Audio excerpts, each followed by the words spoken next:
Episode number 291 of the Wholesome Fertility Podcast. My guest today is Sophia Ruan Gushee. Sophia is a non-toxic lifestyle expert and author of A to Z of Detoxing, the ultimate guide to reducing our toxic exposures, and several detox workbooks. She is praised by experts in both medical and wellness fields for her practical approach to avoiding toxins and cultivating a healthier home environment. Sophia served on the Brown University School of Public Health Advisory Council and Well and Good Council. A graduate of Brown University and Columbia Business School, Sophia has helped thousands of people enjoy healthier lives by simplifying non-toxic living while protecting the ease and convenience of modern life. Welcome to the Wholesome Fertility Podcast. I'm Michelle, a fertility acupuncturist here to provide you with resources on how to create a wholesome approach to your fertility journey.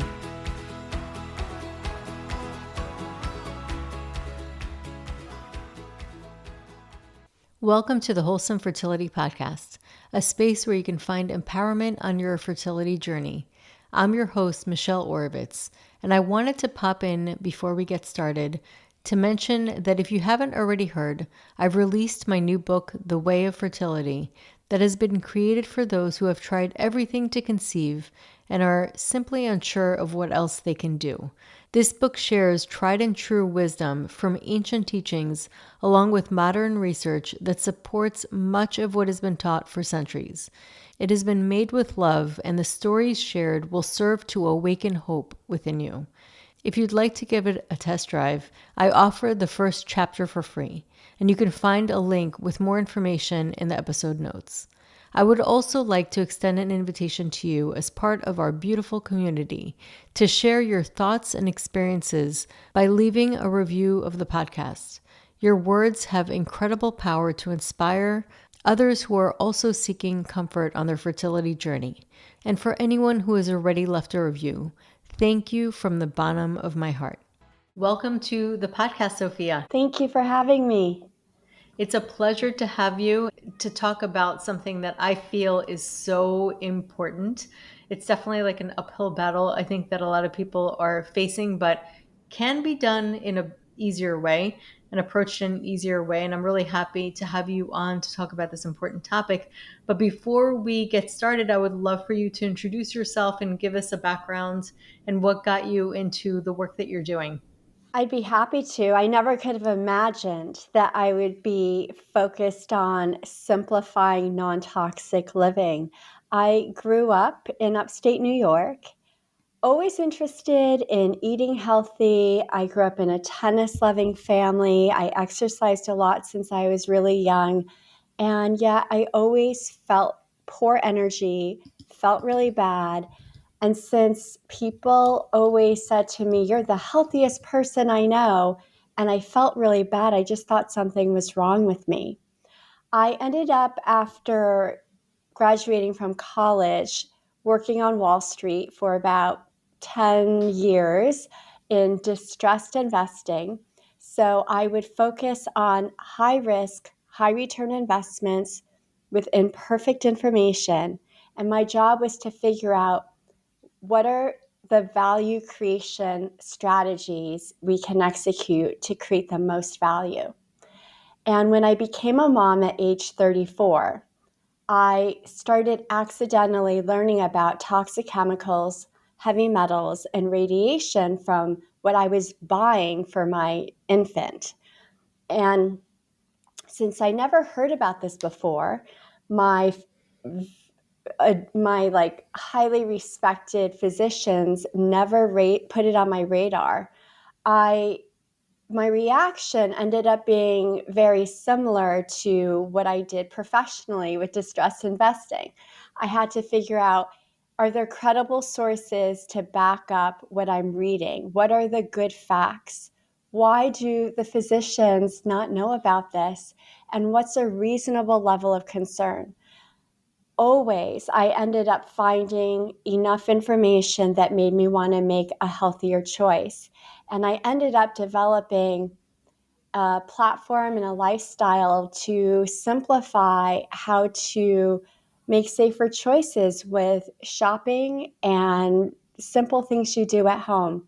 So, Ruan Living is based on the easy things you can do to reduce your toxic exposures. I ended up spending about 8 years sharing the science that I learned about that I wish I knew sooner in a book that was published in 2015, and that's called A to Z of Detoxing, the ultimate guide to reducing our toxic exposures. But since I never wanted to read a book about this, I just wanted an informed mom to tell me what I should know and what I could do in as little time as possible. And I never found that resource. I've been building offerings to serve that desire of my younger self, because learning how to not buy toxic exposures to bring into your home should not be as hard as it's been. When you said simplify, I'm like, yes, that is exactly what we need, because I find, and I found this when I first started working with fertility, and of course learned about what the impacts were from these endocrine disruptors and the toxins that we're exposed to, from the chemicals that are in our products to cleaning products in our house. There's so many different ways that it sneaks in, but it also in receipts, things that you would never even consider. And then also pesticides. And I mean, you just like, you can keep going. And EMFs too. That's a whole other topic. But yeah, we're exposed to a lot of things that we're not supposed to be exposed to. And when I first learned about this, I remember myself feeling overwhelmed, but then also being afraid to overwhelm my patients and my clients, because it can be really overwhelming to hear about. First of all, it makes you feel bad and then worried, like, well, what happened up until this point? You know what I mean? I've been doing all these things and not realizing that I'm harming my body. But secondly, how does one get started?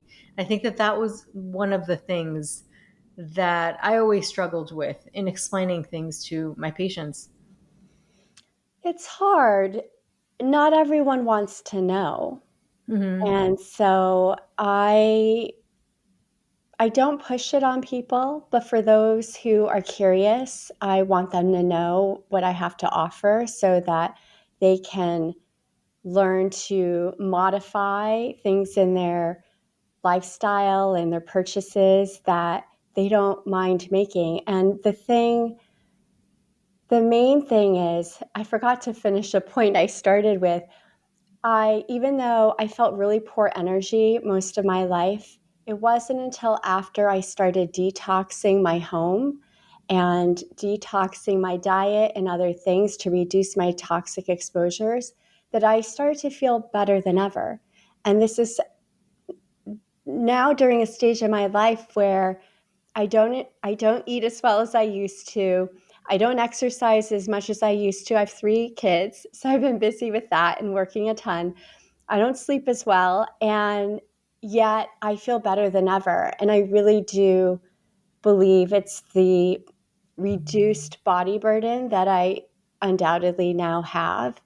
And when I look at images of mice who have been exposed to a lot of bisphenol A Hmm. popular hormone disrupting chemical found in many household products like plastics, and I see how obese the mouse is in comparison to the control mouse who was not exposed to BPA. I think that's how I felt like all of high school. Um, so, what I encourage people to do is to follow an elimination diet. Pick one thing, one change you don't mind making. Often, cleaning products is a really good start, or your food containers or your pots and pans. Most people don't feel an emotional connection to those things, and make a small change. And over time, you're going to feel really good about it, whether you feel better or you're just feeling empowered, and you'll feel ready for another change. And over time, there are a variety of symptoms that are alleviated for a lot of people, whether it's skin issues or energy or other outcomes. A lot of studies actually show that these toxic exposures are influencing reproductive health and assisted reproductive technology outcomes.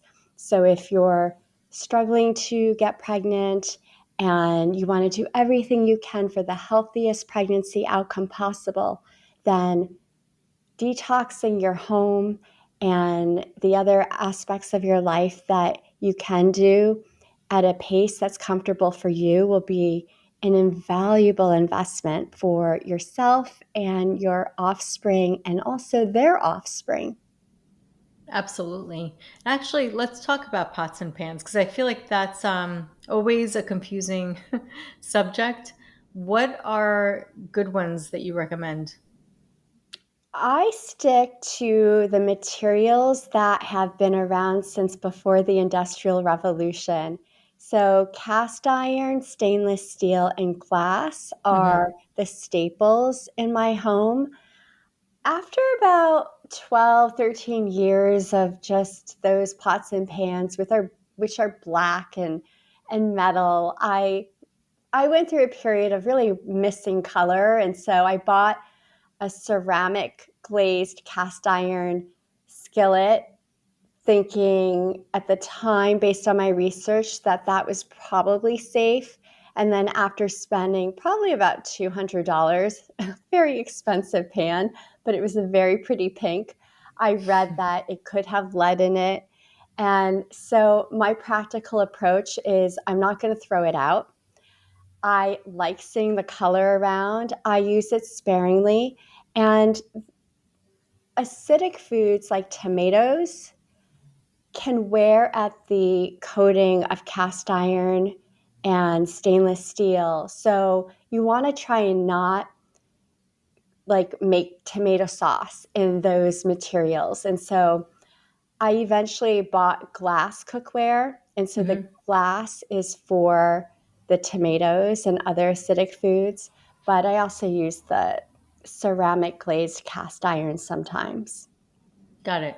But the ceramic glazed cast iron, you were saying that sometimes it can have lead. Is that what it is? Yeah, studies on ceramics and ceramic glazed cookware have found mixed results. Some of them have found lead Hmm. and probably other toxic chemicals too. It's just, if they were just testing for lead, that's all they're going to find. But if they tested for a longer list of things, I have no doubt they'd find other things God, I wish they just didn't do this in the first place. So it would make that our they life didn't so much test. easier.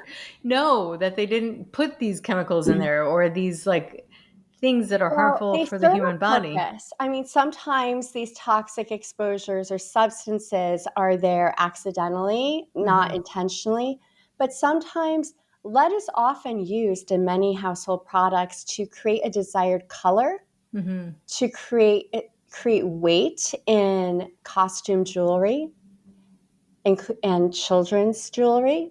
So if you think about it, this, like, let's call it fake jewelry, is made out of plastic. That's pretty light to make it feel more weighty, like a real, like, I don't know, heavy gold necklace. Um, Heavy metals are used. And when lead has been replaced, it's often been replaced by cadmium, another heavy metal that is also toxic. Hmm. So, I have a 40-day home detox that really tries to inform your common sense in this way because it's not really practical or effective to avoid chemical by chemical. I Hmm. started out, when I started learning about this topic, I developed a list of chemicals to avoid. So I'd read product labels to avoid BPA, um, or phthalates or parabens. And then I just realized that substitute chemicals are not always safer. Sometimes they're more harmful. So, BPA, for example, is a chemical that is used in the inner lining of canned foods, in plastics, on receipts, as you said earlier. In trying to use a safer formula or less controversial one, manufacturers would replace it with things like BPS or others. And Hmm. scientists have found that BPS can be even more harmful. Oh, And wow. so I ended up, we're now shifting, like governments are shifting towards regulating families of chemicals, which is much more impactful. For example, California is looking to regulate forever, the family of forever chemicals, not Hmm. just specific ones like specific forever chemicals like PFOA or PFOS. But I actually, in my book, A to Z of Detoxing, identified what I call household repeat offenders. Hmm. So as you get to know materials or just things like I was saying, colors in your home, in like costume jewelry, in ceramics, and understand that colors are used, for example, lead and cadmium used to create weight, or lead is used to deepen, I think it's red or orange. I specify this in the 40-day home detox program. It's it just tells your common sense, oh, that's high risk. Most likely there's a heavy metal in there to create that rich, deep color or to Hmm. create weight for plastic. Another thing that comes to my mind too is you would think like water or like a sparkling water. I know a lot of them have forever chemicals in them. Yeah, water is tricky.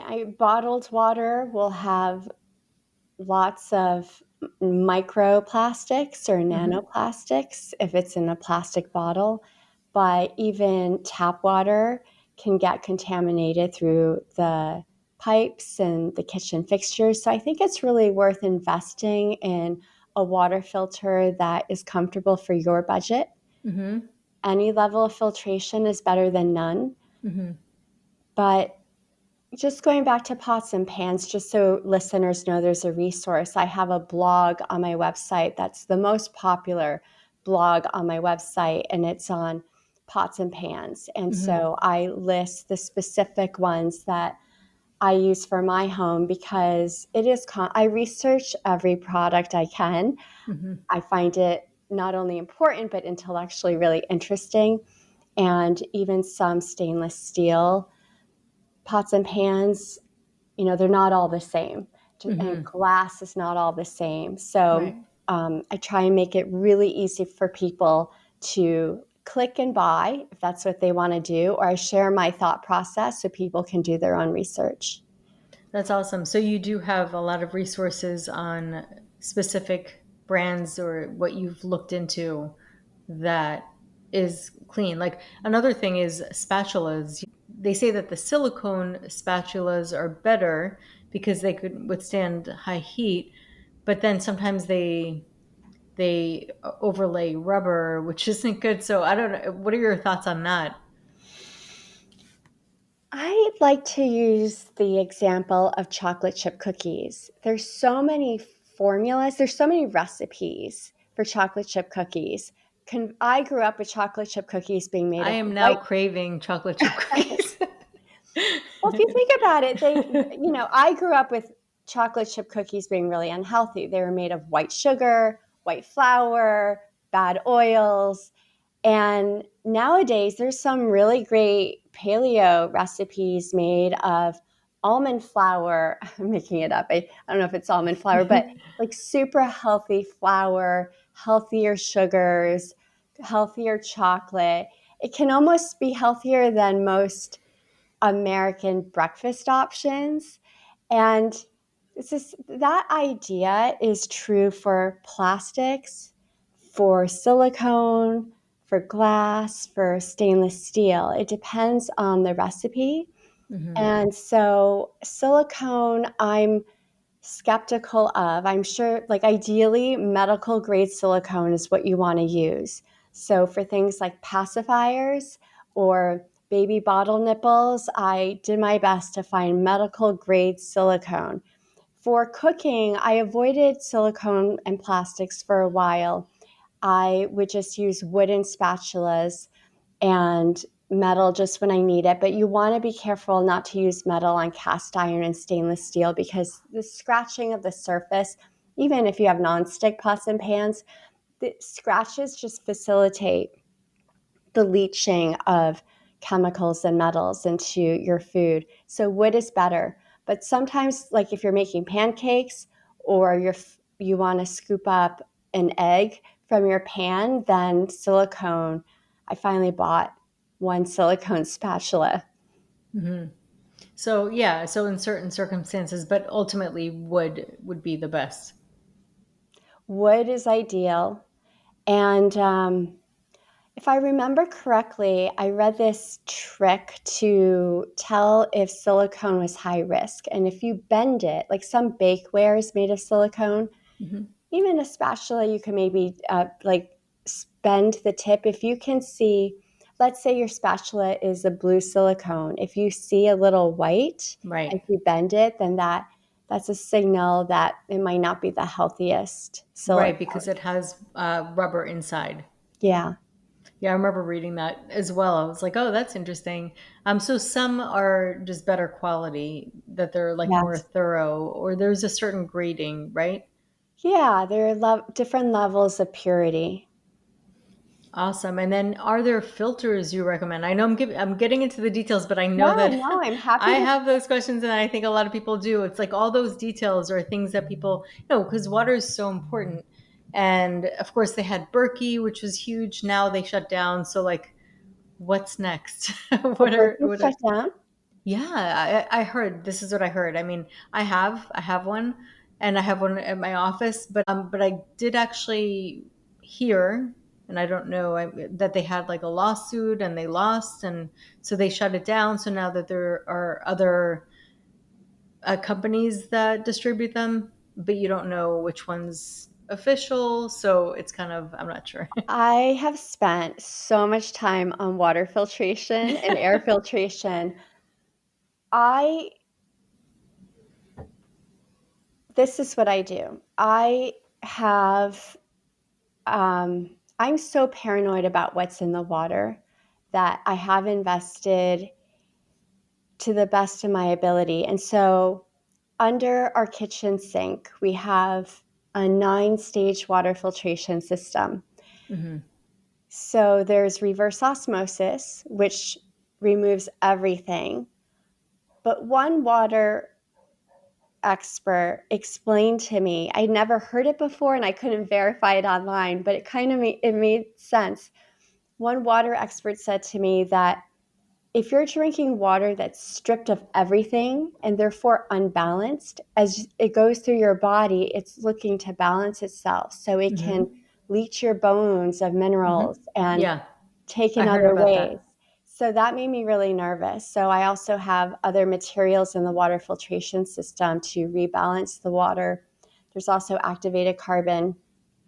And in our country home, we also have our country home is in an area that has cancer clusters. So I'm even more paranoid about Oh water wow. out there. So I have a whole house water filtration system. So it's about, I think, I don't know how many pounds, a huge tank of activated carbon in our basement. So all the water entering our home gets filtered through the activated carbon and then distributed throughout the rest of our home, which was important to me at the time I installed it because my young kids were taking long baths. Hmm. And but I still felt like I don't think that's enough because there's just so much bad activity in our around our country home with a pharmaceutical company there and like some industrial activity. And so I also installed this 9-stage water filtration system under the sink. But if you can't do that for whatever reason, then even a pitcher with activated carbon is better than nothing. Hmm. When I travel, I have water bottles that have a water filtration system in the water bottle. That because I notice when I travel, I end up not really drinking water because I'm afraid to drink water, Hmm. and so that's helped. And but my kids won't use it. They all have it, but they refuse to drink from it. But also, when you use that, so you were talking about that charcoal. So that's not reverse osmosis. It's That's two not. separate, right? So it just basically cleans it out with the charcoal. Has just the activated charcoal, and so Hmm. that's actually a specific thing you wanna ask for Okay. because not all charcoal is the same. So you want activated charcoal, and that just absorbs a lot of toxins, but after the water gets distributed through the pipes, it's going to pick up other things from the pipes. But also, I don't think the activated charcoal is necessarily getting the forever chemicals or Hmm. nanoplastics. So that's why I feel crazy talking about this or admitting it, but I then have the 9 stage water filtration system underneath the spout for drinking water. And it's just for drinking water. I Hmm. don't use it for cooking. It's not crazy. That's the thing. It's not crazy to want clean water. It's really not. It's just so common to really be exposed to things we shouldn't be exposed to that we have to go out of our way to add all these reinforcements in order to just have clean water, in our life. Plus, I was learning about all the contaminants in water with really young kids and during pregnancies and nursing, and knowing how influential these toxic exposures can be to young developing life. Hmm. I would do anything to protect my children from these endocrine disruptors and neurotoxicants and Hmm. carcinogens. So I did my best, but it was really hard to figure out. It really took probably over 10 years because all the not all the water filtration experts had a holistic understanding of my concern. So it just took many conversations and it took a while to find experts that were informed. And are there ones you recommend, or do you have anything on your website of which types of water filtration you recommend, from like a pitcher to something under your sink?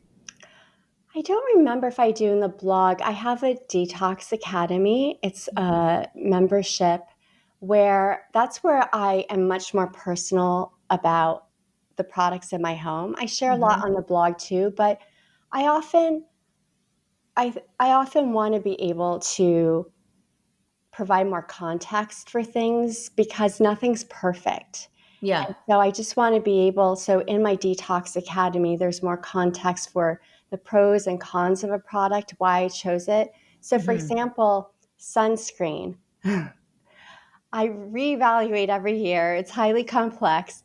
When my kids were really young, there was a certain brand of sunscreen that was rated the most non-toxic, but it's a thick white cream. Yes. So And the kids don't like it. They don't like as it. my kids became more verbal, they're like, "No." Yeah. And now they're teenage girls, and so branding matters, like, there are a lot of things Oh, that yeah. go into whether a teenage girl's gonna reapply or apply sunscreen. So I had to go more toxic with some products, and so Hmm. I just Right. explain a lot more of those personal things in the Detox Academy because I was raised being told if you have nothing nice to say, don't say anything at all. Hmm. And so I just am shy or reserved about talking about brands or Hmm. products that are more toxic.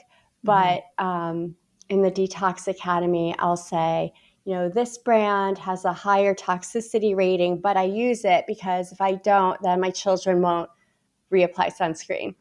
Right.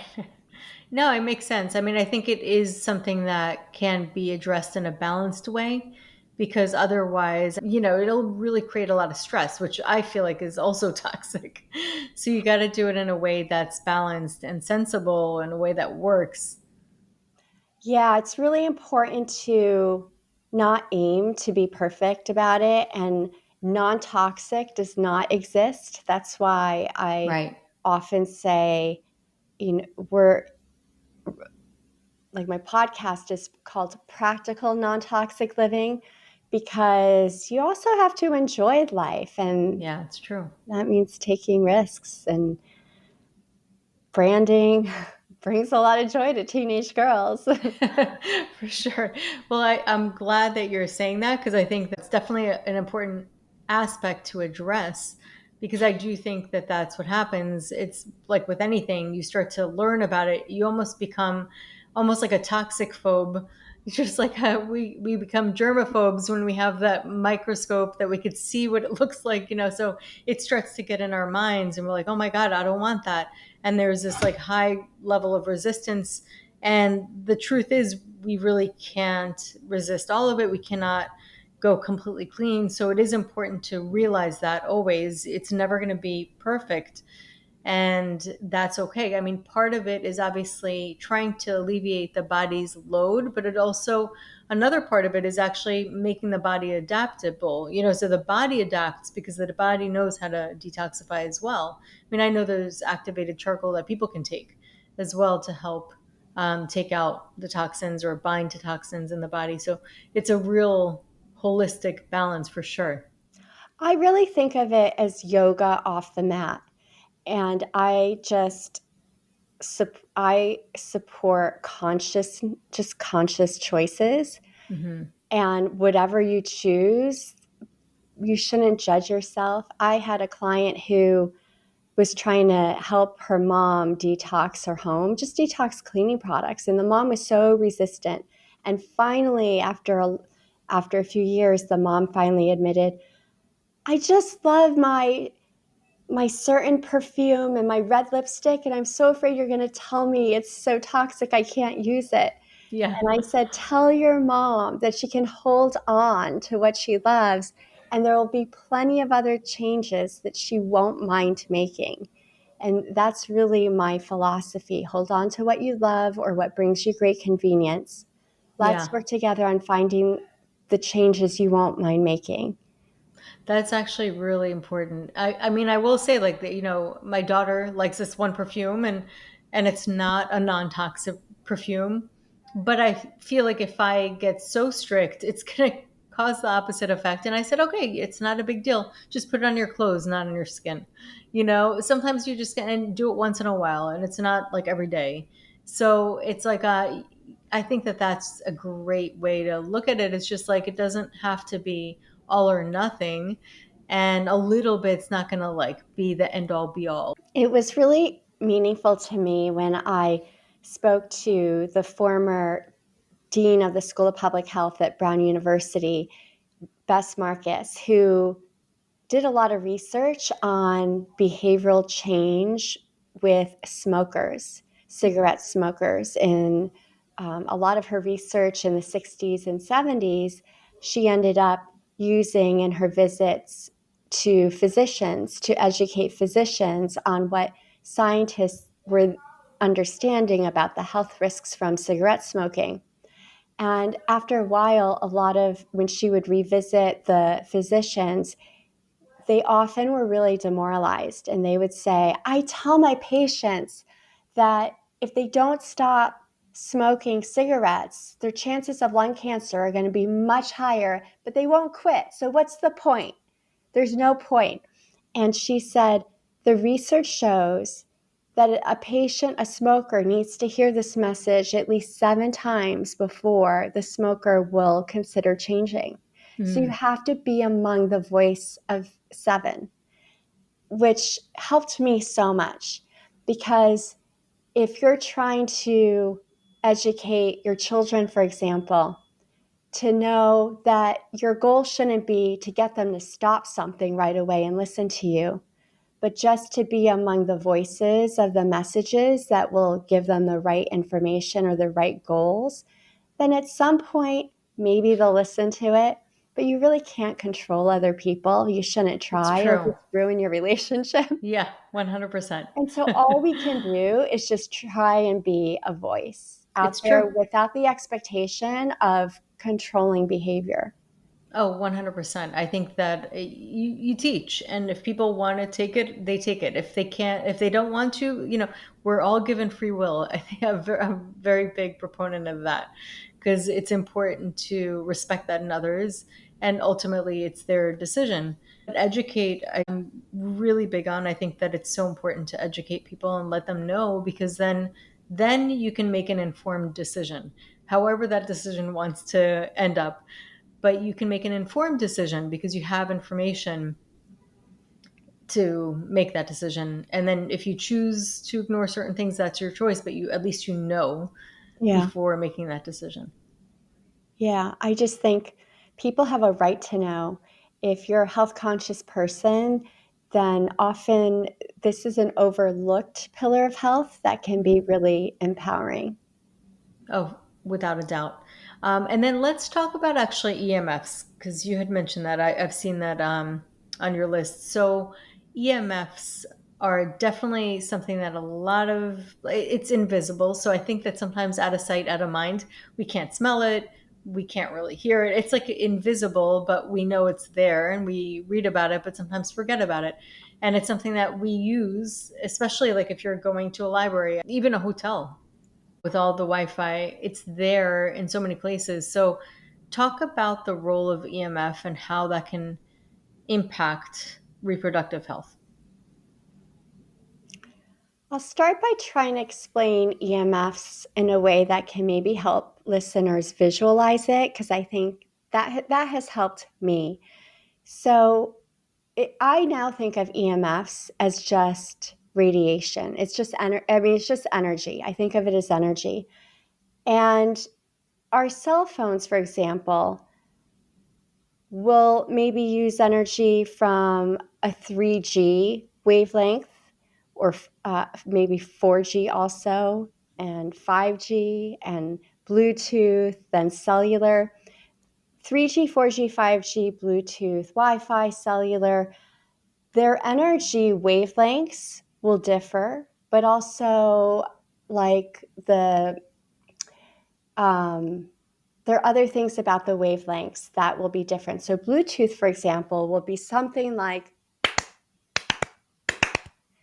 whereas Wi-Fi will maybe be more gentle. And if you think of sound is energy too, but that it's almost like a harsh wavelength. It's pecking at our membranes. Mm-hmm. So if you have Bluetooth earphones in your ear, the that part of your skull is actually really vulnerable.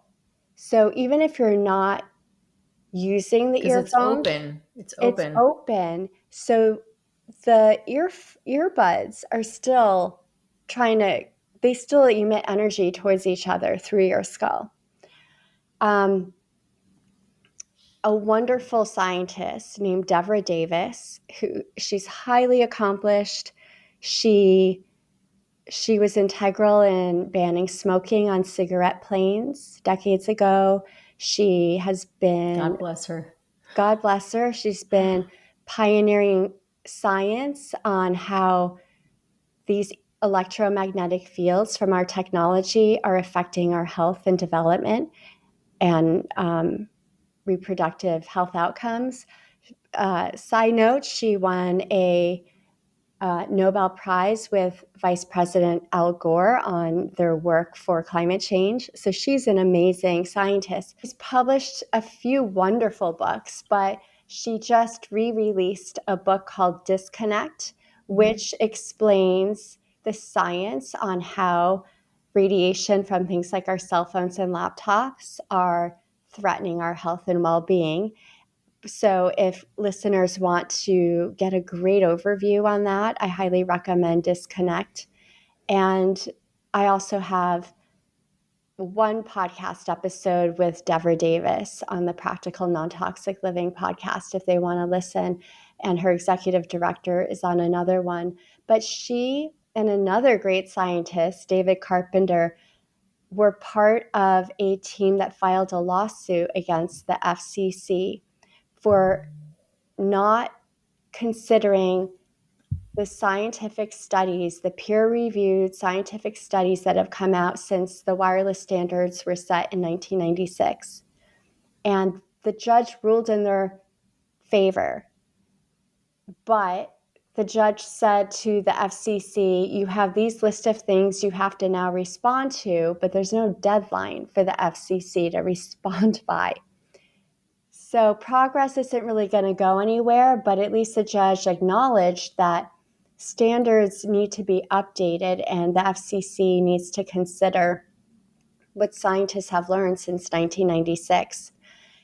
But studies have shown that laptop radiation and cell phone radiation near like the male reproductive area damages sperm quality. Mm-hmm. So men should be really mindful of where they place the laptop. And if you're going to have a cell phone on your body, ideally you don't, but that's really hard to do nowadays. If it is on your body, the perfect solution is to turn off your phone. Most people can't do that. The next best thing is to disable cellular, Wi-Fi, and Bluetooth. And so I just work on having my family members, my children, and my husband use airplane mode to Mm-hmm. disable those things. Yeah. And so when you're walking, just know you're disconnecting, taking a little break. And then when you need to check your messages, then you can easily enable all that. So that's how I approach EMFs. So male sperm quality is easier to measure than female reproductive health. So even though scientists don't know how radiation affects our ovaries or the DNA in our reproductive in the ovaries, that doesn't mean that it doesn't cause harm. It's just the studies for women are much more complex.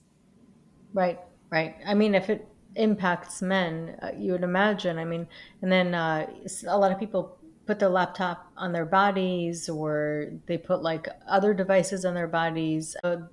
Basically, the smartwatches, and it's constantly on their body. And I look at it from a Chinese medicine perspective and how we have energetic meridians, and we do have an energetic body around us, and it's intelligent. So having anything interfere with that definitely impacts our bodies and our vitality. And, so I definitely think about that.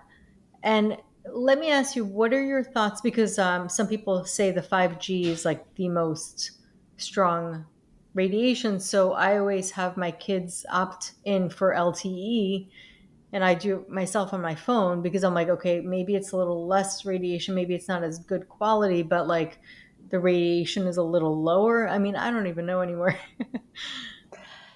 They, again, all the like 3G, 4G, 5G, they're just different layers of Hmm. energy. And so I think of the home as a sea of radiation.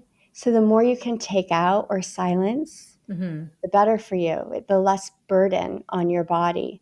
So it's hard. I mean, I live in New York City, Yeah. and I think what I aim to do I'm always using airplane mode, which annoys most people that they can't call me and reach me right away, but Hmm.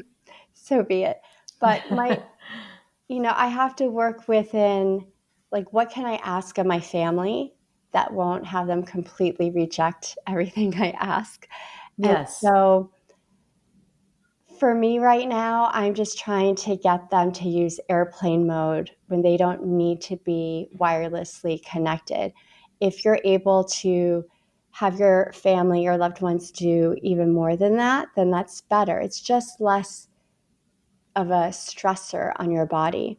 And so I just want to make the point again that some of these wavelengths, like Bluetooth, can weaken your membrane. So, for example, studies show that cell phone radiation can weaken the blood-brain barrier, which protects our brain from toxic compounds in the blood.